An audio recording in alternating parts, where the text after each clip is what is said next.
Let's move on to the iOS information section, where you will have to enter some specific data for this operating system.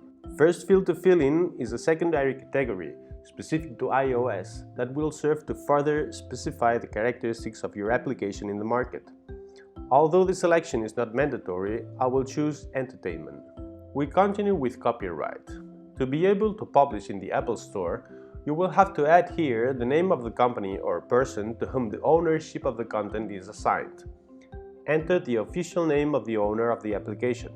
I will indicate King of App SL. In views with screenshots, you will add the promotional images of your app, being these screenshots corresponding to the different sections of your app. I choose a lion screenshot, another one of zebra, giraffe and Twitter photos.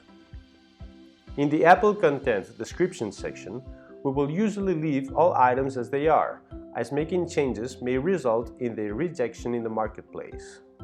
In the section Rights, we indicate that we do not show content of third parties, and the same in relation to the disposition of the necessary rights to make use of this content.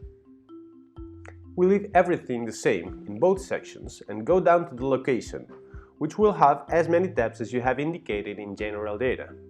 Starting by choosing the first language with which you want to fill in the data, if there are more languages, you will have to fill it in as well. In Marketing URL, enter the address of a website that you own and, if possible, that is related to the app. In Privacy, paste the address of the specific section of your website where your policies are hosted. In Support, you can include a URL to the contact page of your website, from where you can extend the information you offer to the users of your application. You will have to fill in the localization data as many times as you have added languages.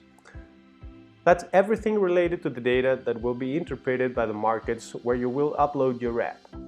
Remember that you only have to fill in the data corresponding to those systems in which you want to publish.